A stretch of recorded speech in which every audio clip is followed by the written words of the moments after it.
বিশ্ব সংবাদে আপনাদের স্বাগত। শুরুতেই সংবাদ শিরোনাম, পরে বিস্তারিত।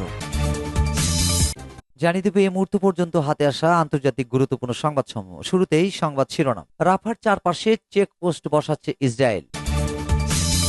জানিয়ে দিব ফিলিস্তিন রাষ্ট্র প্রতিষ্ঠা কঠিন হয়ে পড়েছে বলে মন্তব্য করেছেন ব্রিটিশ পররাষ্ট্রমন্ত্রী।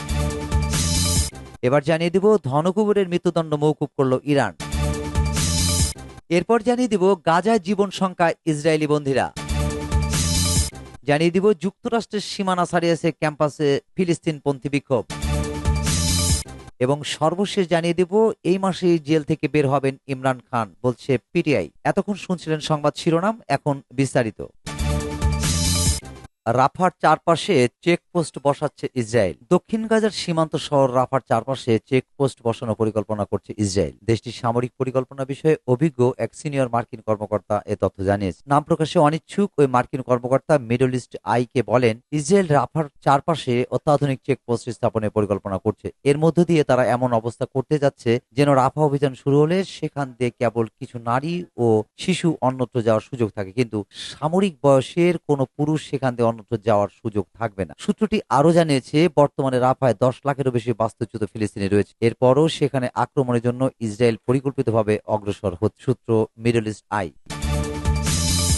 ফিলিস্তিন রাষ্ট্র প্রতিষ্ঠা কঠিন হয়ে গেছে। ব্রিটিশ পররাষ্ট্রমন্ত্রী। যুক্তরাজ্যের পররাষ্ট্রমন্ত্রী ডেভিড ক্যামেরন বলেছেন, ফিলিস্তিন রাষ্ট্র প্রতিষ্ঠা কঠিন হয়ে গেছে। অধিকৃত পশ্চিম তীরে ইসরায়েলি বসতি স্থাপনের কারণে এই অবস্থার সৃষ্টি হয়েছে বলে জানিয়েছেন তিনি। আনাদোলুর খবর অনুসারে ব্রিটিশ পররাষ্ট্রমন্ত্রী ডেভিড ক্যামেরন মঙ্গলবার ফিলিস্তিন ইসরায়েল সংঘাত সংক্রান্ত গুরুত্বপূর্ণ বিষয়গুলো নিয়ে বক্তৃতা দিয়েছেন। ফিলিস্তিন রাষ্ট্রের কার্যকারিতার উপর ইসরায়েলের বসতি স্থাপনের প্রভাবের বিষয়েও জোর দিয়েছেন তিনি। গাজায় প্রায় 7 মাস ধরে ইসরায়েল নির্বিচারে বোমা বর্ষণ করছে। নতুন করে ফিলিস্তিনি সংঘাতের দ্বিরাষ্ট্র সমাধানের আলোচনার সামনে এনেছে। অনেকে দ্বিরাষ্ট্র তথা দুটি আলাদা রাষ্ট্র প্রতিষ্ঠাকেও শান্তির উপায় হিসেবে দেখছেন। হাউস অব লর্ডসের আন্তর্জাতিক সম্পর্ক ও প্রতিরক্ষা কমিটির অধিবেশনে বক্তৃতায় ক্যামেরন বলেন, পশ্চিম তীরে ইসরায়েলে নির্মিত অবৈধ বসতি ফিলিস্তিনি রাষ্ট্র প্রতিষ্ঠার ক্ষেত্রে চ্যালেঞ্জকে আরো বাড়িয়ে তুলছে। হাউস অব লর্ডসের এই কমিটির 7 বছরের পুরনো প্রতিবেদনে বলা হয়েছে, দ্বিরাষ্ট্র সমাধান অসম্ভব হয়ে উঠতে পারে এবং কোনো পক্ষের কাছেই আর এটি কার্যকর হবে না। এই প্রতিবেদনের বিষয়ে মন্তব্য করতে বলা হলে ক্যামেরন বলেন, পশ্চিম তীরে ইসরায়েলের বসতি স্থাপনের কারণে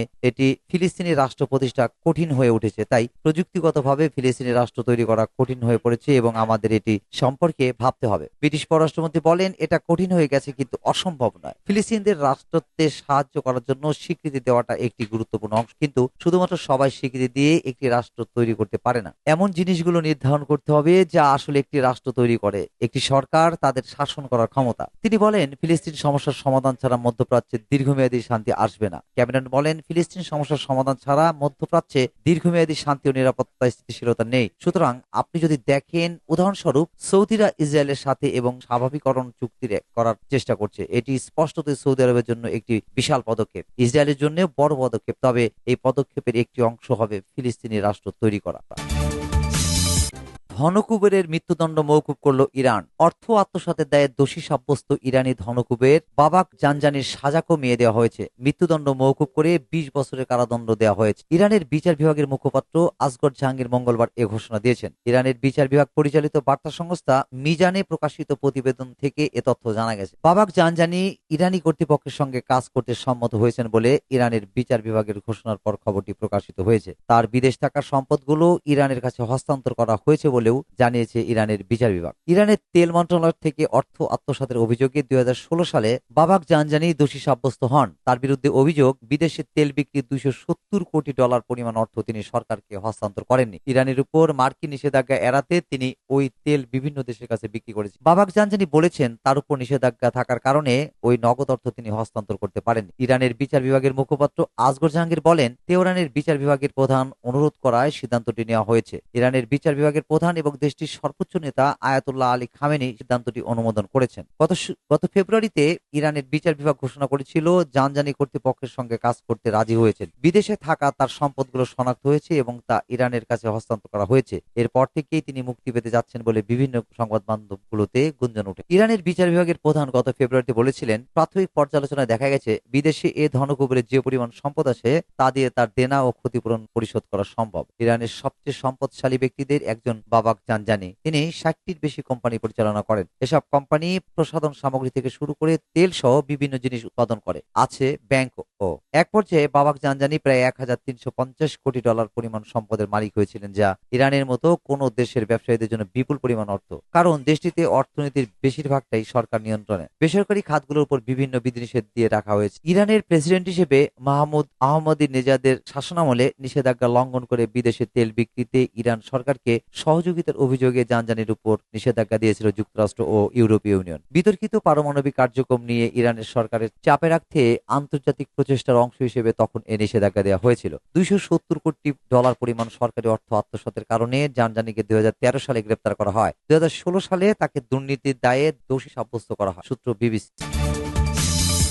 গাজায় জীবন সংখ্যা ইসরায়েলি বন্দীরা। গাজায় ইসরায়েলি বন্দীদের জীবনের কোনো মূল্যই দিতে চাইছে না নেতানিয়াহু প্রশাসন, বরং গাজায় থাকা প্রতিটি প্রাণ নিশ্চিহ্ন করে হলেও স্বাধীনতাকামী যোদ্ধাদের নির্মূল করাটা এখন প্রধান লক্ষ্য হয়ে উঠেছে। এমন পরিস্থিতিতে হুমকিতে পড়েছে যুদ্ধবিরতি এবং বন্দি বিনিময় চুক্তির ভবিষ্যৎ। সেই সঙ্গে হুমকিতে রয়েছে নেতানিয়াহুর সরকার। বলা হচ্ছে যে কোনো মুহূর্তে ইসরায়েল সরকার ভেঙে চরম বিপর্যয়ের মুখে পড়তে পারে তেল আবিব। হামাসের সঙ্গে যুদ্ধবিরতি ও বন্দি বিনিময় চুক্তির সম্ভাবনার মধ্যেই মিশর সীমান্তবর্তী দক্ষিণ গাজার রাফা শহরের স্থল অভিযান চালানোর ব্যাপারে সিদ্ধান্তের কথা জানিয়েছে বেনিয়ামিন নেতানিয়াহু। ইসরায়েল সরকারের এই নেতা জানান, প্রতিরক্ষা বাহিনী রাফাতে প্রবেশ করবে এবং সেখানে থাকা হামাসের প্রতিটি ব্যাটালিয়নকে ধ্বংস করবে। এতে বন্দি বিনিময় চুক্তির সফলতা বা ব্যর্থতা কোনো প্রভাব ফেলবে না। এর আগে তেল আবিবের পক্ষ থেকে জানানো হয়, হামাস সর্বশেষ যুদ্ধবিরতি ও বন্দি বিনিময় চুক্তিতে সম্মত হলে ইসরায়েলি বাহিনী রাফাতে প্রবেশ করবে না। এই চুক্তির আওতায় 40 দিনের যুদ্ধবিরতির পাশাপাশি 20 থেকে 30 জন ইসরায়েলি বন্দী মুক্তির বিনিময়ে অন্তত 1000 ফিলিস্তিনি বন্দীকে মুক্তি দেওয়া হবে।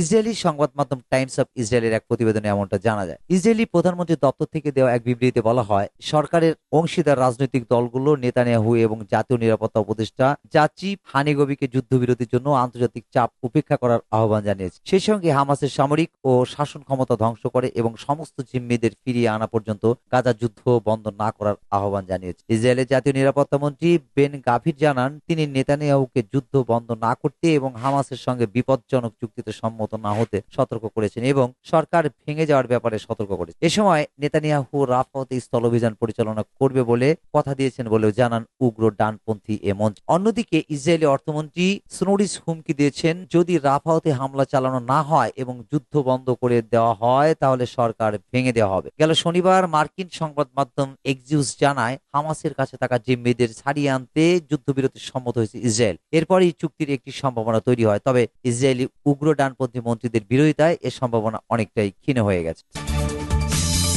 যুক্তরাষ্ট্রের সীমানা ছাড়িয়েছে ক্যাম্পাসে ফিলিস্তিনপন্থী বিক্ষোভ। কয়েক সপ্তাহ ধরে ফিলিস্তিনপন্থীদের বিক্ষোভে উত্তাল যুক্তরাষ্ট্রের বেশ কয়েকটি বিশ্ববিদ্যালয়ের ক্যাম্পাস। তবে ফিলিস্তিনপন্থীদের বিক্ষোভ যুক্তরাষ্ট্রের সীমানায় নেই। বিশ্বের অন্তত 6টি দেশের বিভিন্ন বিশ্ববিদ্যালয় ক্যাম্পাসে ফিলিস্তিনপন্থীদের বিক্ষোভের খবর পাওয়া গেছে। অস্ট্রেলিয়ায় বিক্ষোভ হয়েছে সিডনি বিশ্ববিদ্যালয় ও মেলবোর্ন বিশ্ববিদ্যালয় ক্যাম্পাস। কানাডার ম্যাকগিল বিশ্ববিদ্যালয়ের কিউবেক ক্যাম্পাসে ফিলিস্তিনপন্থী বিক্ষোভকারীরা তাঁবু গেড়েছেন। পুলিশের মাধ্যমে ওই তাঁবু গুড়িয়ে দেওয়া হতে পারে। কানাডার মন্ট্রিলের কনকর্ডিয়া বিশ্ববিদ্যালয়েও ফিলিস্তিনপন্থী বিক্ষোভ হয়েছে। ফিলিস্তিনপন্থী বিক্ষোভ হয়েছে মিশরের আমেরিকান ইউনিভার্সিটি জন কায়রো, ফ্রান্সের Sciences Po and Sorbonne institute of political studies ও ইতালির স্যাপিয়েনজা বিশ্ববিদ্যালয় ক্যাম্পাস। যুক্তরাজ্যের লিডস বিশ্ববিদ্যালয়, ইউসিল ও ইয়ারউইক বিশ্ববিদ্যালয় ক্যাম্পাসে জড়ো হয়েছেন ফিলিস্তিনপন্থী বিক্ষোভকারীরা। যুক্তরাষ্ট্রের নিউ ইয়র্কের কলম্বিয়া বিশ্ববিদ্যালয় থেকে গত সপ্তাহে গাজায় ইসরায়েলি আগ্রাসন বিরোধী বিক্ষোভ শুরু হয়। পরে বিক্ষোভ যুক্তরাষ্ট্রের বিভিন্ন বিশ্ববিদ্যালয়ে ছড়িয়ে পড়ে। ক্যাম্পাসগুলোর তাঁবু খাটিয়ে চলছে বিক্ষোভ।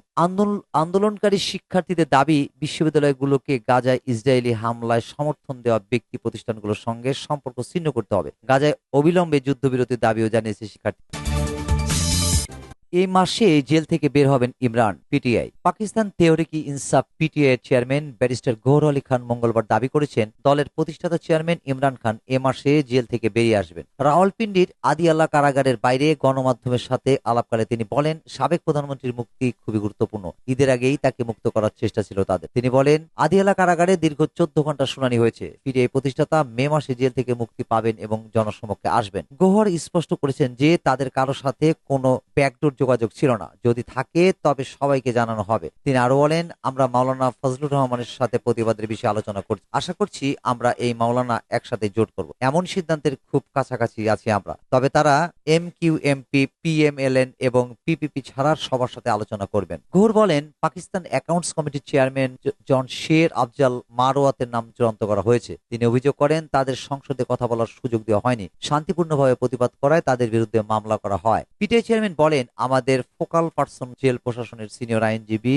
ইন্তেজার পাঞ্জু থাকে আজও কারাগারে প্রবেশ করতে দেওয়া হয়নি। তিনি বলেন, মাত্র 5 জন আইনজীবীকে পিটিআই প্রতিষ্ঠাতার সাথে দেখা করতে দেওয়া হয়েছে। সূত্র দ্য নিউজ।